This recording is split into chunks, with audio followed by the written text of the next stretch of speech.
Pretty much all the specs are what you'd expect from Windows Phone 7. It's got a 1 GHz Qualcomm Snapdragon CPU. It has 16 gigs of internal storage, no expansion slot. Most Windows phones don't have an expansion slot. It has Wi-Fi, 802.11 BGN, Bluetooth, a GPS, and a 5 megapixel camera on the back that takes pretty good pictures. And you can see the LED flash up here. You have your 3.5mm stereo jack over here, the power button up top where it belongs. Just a microphone hole down here. And here we have the volume controls and the micro USB port for charging and syncing. You've got your dedicated camera button here. That's a requirement for Windows Phone 7. And even if the phone is off, if you press and hold this, you can turn the camera on without having to wake up the phone, which is pretty great unless it accidentally gets squeezed in your pocket for a long time. It's not a terribly heavy phone, nor is it very huge. If we look at it compared to, say, the 4-inch Samsung Focus, it's smaller. What makes this phone a little interesting is that it has a QWERTY keyboard. Still not so common on Windows Phone 7. You can see you can use it flat like so, or you can tilt it up. Kind of like the HTC tilt. And it's nice and solid in this position. It doesn't wiggle and all that kind of thing. And for the hinge on the back, unlike the G2 on T-Mobile, we don't have a strange scissor design. We have something a lot simpler looking. Now this little part over here flaps up, you can see. So normally it's covering the side where the battery opening is, where you grab to open the battery door. So they say that you should pop it up in this way before you take off the battery door over here.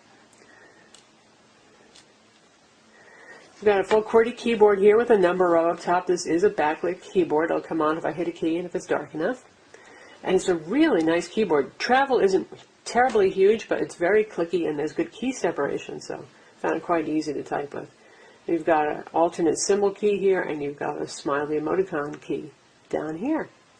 The thing about Windows Phone 7 is it still doesn't really, as you can see from the home screen, support landscape mode in all things. It does it in the web browser, it does it in Office documents, but it doesn't do it in the home screen in several other applications as well. This is running that slightly updated version of Windows Phone 7, and that adds copy and paste along with CDMA support for the big things, and also improved market search, which means if you're in the marketplace and you're looking for apps, when you hit the search button, it will just search in apps. It won't search music and video anymore. And this is what the marketplace looks like. You probably have seen some Windows Phone 7 reviews before to have an idea of how this works, but it's a very attractive interface. It's very fast and responsive, as are all Windows 7 phones. You can choose from HTC apps, games, or music. And there's a direct entry into games if you go to Xbox Live, which we'll show you next. But first, let's just say there's about 10,000 applications already for Windows Phone Marketplace, which is quite a lot, given how short a time it's been available on the market. We've got our live tiles here, and we've got people with integration with My Contacts and Facebook going on over here. Of course, Hotmail, because it's a Microsoft product. We've got threaded messaging right here. Balloon style. Internet Explorer to mobile version, your Xbox Live, Sprint Zone access, your calendar, photo viewer access, music and videos, otherwise known as Zune, the app marketplace, HTC's hub, which gives you that beloved HTC weather and clock, and some shortcuts to marketplace apps, particularly theirs. So that's what you see right there. And if you're interested in something, like say the YouTube player, just tap on it. And if you want it, just hit install.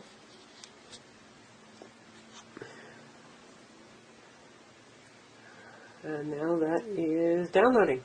You can see the progress bar there. It's a very lightweight app, so it downloads very quickly. If you're downloading games, you need to do it over Wi-Fi because they're pretty large, and they will take longer.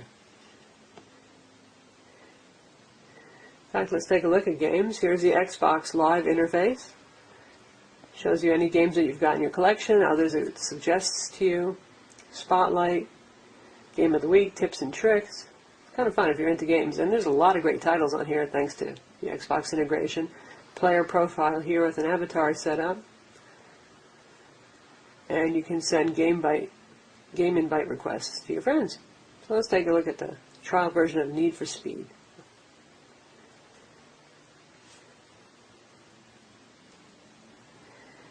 You can see here we got the standard Windows 7 phone buttons here, search, home button, and back button. Those are capacitive. And these look like stereo speakers. The loudspeaker fires out the back, and this is your earpiece speaker over here. And we've got the cutscene introducing the game.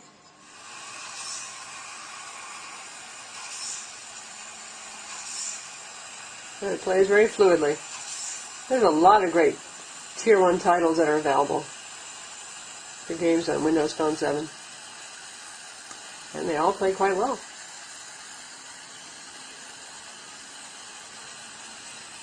So since we've got live tiles here, you can see that some of them update. For example, if you've missed a call, it'll show up over here. Hotmail will give you a count. If you put up a tile for your own personal email address, it'll also give you an email account. And we've got a couple of extras here from HTC, for example. They're a pretty nice stock application that they've got. And this one actually does run in both portrait and landscape mode.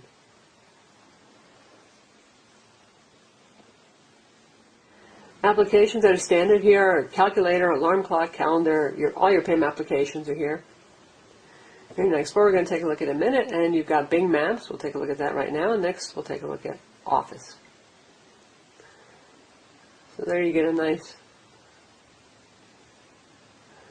fog effect as a map loads and renders, pinch and zooming, very responsive. And you can search for anything that you want. For example, take a look for a Starbucks. No landscape mode here though. So you're either going to deploy the keyboard and use it looking at it sideways or use the on-screen keyboard, which is pretty decent, but since this is a 3.6-inch display, the keys are a little bit small.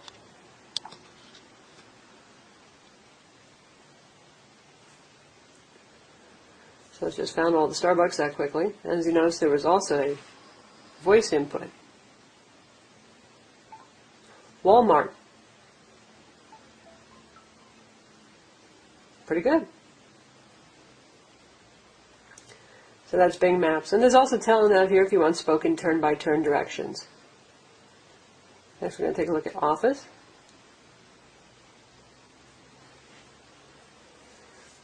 So we've got OneNote support here. And you can create and open words in Excel, Word, and PowerPoint.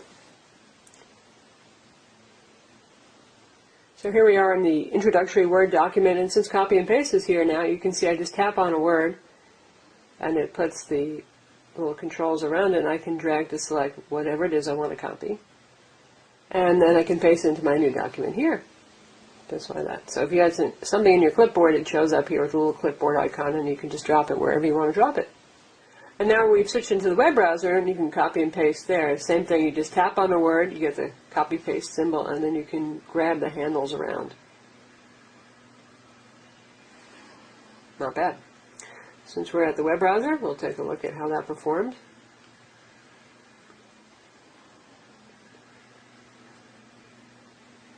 It's still not the fastest web browser on the block. The rendering is pretty decent on it, but speed is just a little bit slow. You can pinch and zoom in and out. So you can see that's just fine. One complaint about the rendering on this phone is you can see some noise. It looks like it's downsampling the images and doing some dithering on the images. It's not as sharp as it could be. Text, however, is extremely sharp. As you can see, you have your controls down here for accessing favorites, adding favorites, going to settings. Minimal amount of settings and stuff that you can do over here, and you've got a URL bar up top. And now if you turn it to landscape mode, if you use a Windows 7 phone, you know there is no URL bar here and no controls. But if you deploy the keyboard, yay, the URL bar does appear up there. But you don't have access to those other settings. You can use the keyboard here to visit another website. And we do have autocomplete.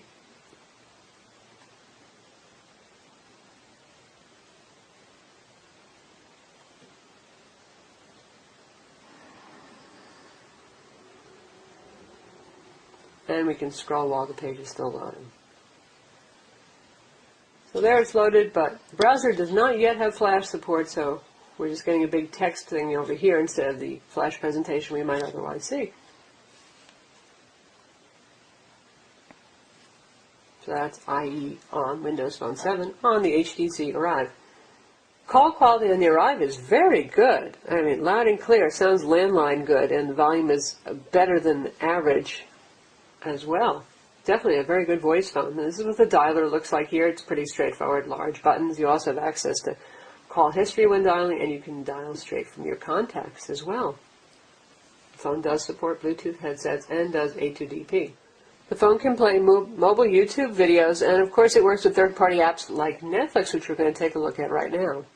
So let's take a look at Netflix. You can download Netflix for free if you subscribe to the service. And right now we're going to do this over Wi-Fi. The screen's not super saturated color-wise, but it's pretty sharp, so it should look decent.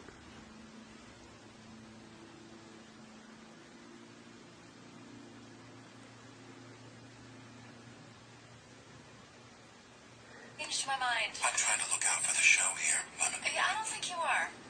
While stuck in a pile-up on the Pacific Coast Highway earlier, I realized something. You take Danny away from work whenever you want to hang out. I don't think this is about the show. I think you have some sort of problem. And there we go. It's a little blocky at first, so it's not so unusual for Netflix, but once it gets streaming, you can see it's pretty sharp. Looks good. Nice lip sync. Speaker sounds good as well. So that's Netflix.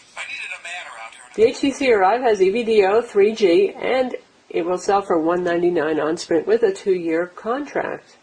So that's the HTC Arrive, available on Sprint at the end of March. It's a very nice Windows 7 phone. I have to say, having reviewed all of the phones out there, I really like the construction and the quality of the phone. The voice quality is excellent on it, and the keyboard is very good as well. So if you've been dying to try the new Windows 7 phone experience, nothing at all like Windows